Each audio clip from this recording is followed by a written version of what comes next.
Some parents make the mistake of pampering their children. They think they are loving the child, but they end up spoiling them. And if you are one of those parents, either you are already facing some trouble because of it, or the trouble is coming, I assure you. What kind of trouble? You have probably made your child's life so comfortable that they now fight with you the moment you ask them to do something difficult or something they disagree with.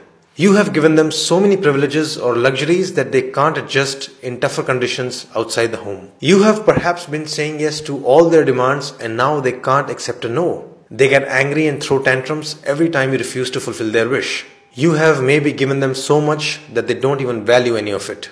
In short, they are spoiled. Why do parents do it? There could be many reasons. You want them to have the life you never had. You don't have time to spend with them and thus you just shower them with toys, gifts and luxuries. Or maybe this is how you actually show your love. You don't know any better way. Or possibly you think your child will hate you if you say no to them and you want your child to love you, at least more than they love your spouse. Whatever the reason you might have for pampering your child, my recommendation to you is very simple.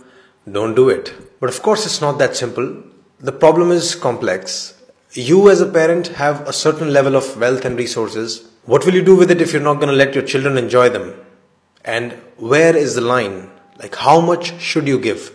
How much is too much? How much is too little? There is obviously no measurable or one-size-fits-all answer for this. As the cliche goes, it depends. But I'm going to give you a framework to think about this problem. Consider following points. First, try to predict and answer this question. When this child becomes an adult, would they be able to sustain the current level of privileges or not?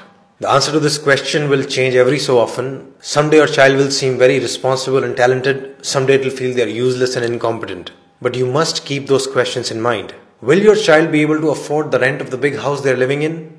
Are they capable enough to buy the expensive branded clothes you buy them so casually? If not, how will the future look like? How long will you keep giving these privileges? Ultimately, you will have to cut them off. Ultimately, you will have to make them independent, right? So why not start a little earlier?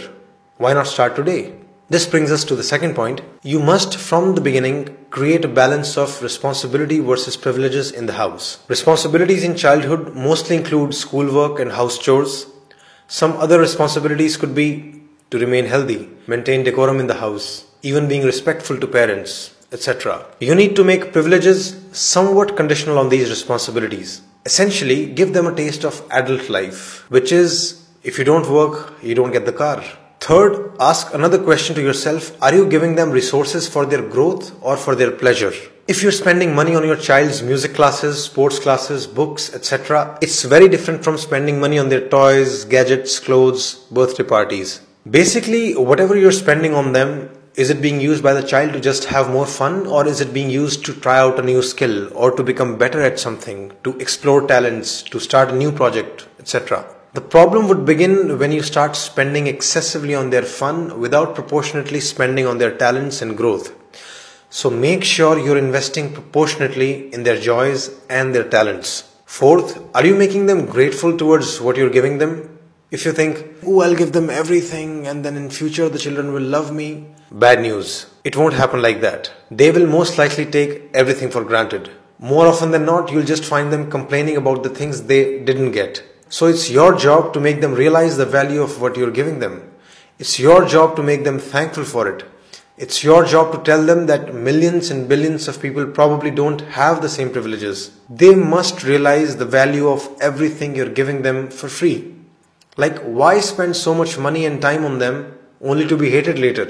You give them everything and they grow up resenting you and not talking to you? What's the point of it all? Who did you do it for? So gratitude must be taught to them explicitly. And first step there would be to show gratitude to your own parents consistently.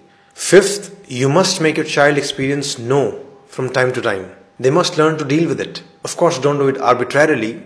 Say no only when you have good reasons to say no, but do say it when needed. The main thing here is to learn to not be afraid of the child's anger or tantrums. In fact, if they show tantrums or anger, then you'll have to become even more strict in saying no. Your goal is to make sure that they accept your no with respect.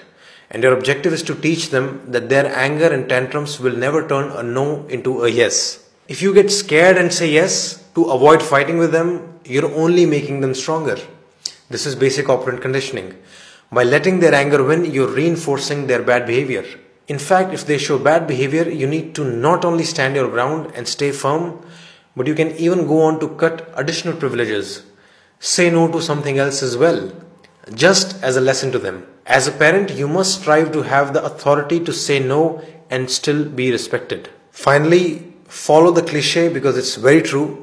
Your time is the best gift. Children need your time, your love, your care. That's really the biggest gift.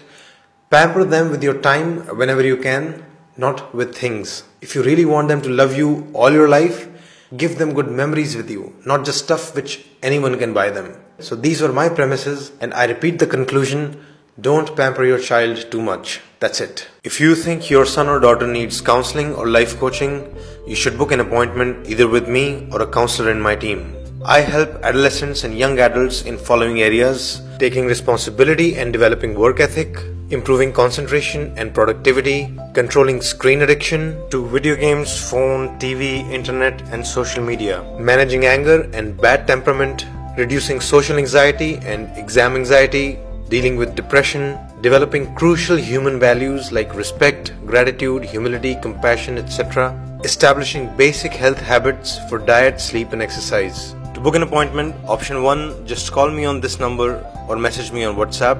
Option 2, you can directly go to our website page sridharlifeschool.com/counsel and fill the application form there. To invite me to your school or corporate organization for counseling seminars or to set up a long-term counseling contract, email me at sridharlifeschool@gmail.com or WhatsApp on this number. An important request before you go: if you like the ideas shared in the video or you found some benefit in using them, I request you to help me in growing further. I'm trying to build a team of researchers and video makers so we can deepen our knowledge and make more such videos. You can support me by making a donation to Sridhar Life School. Go to sridharlifeschool.com/donate. If you're watching on YouTube, you can use the Paytm link shared in the description below. Any amount is welcome. Thanks a lot for all of your support thus far. I really am very grateful.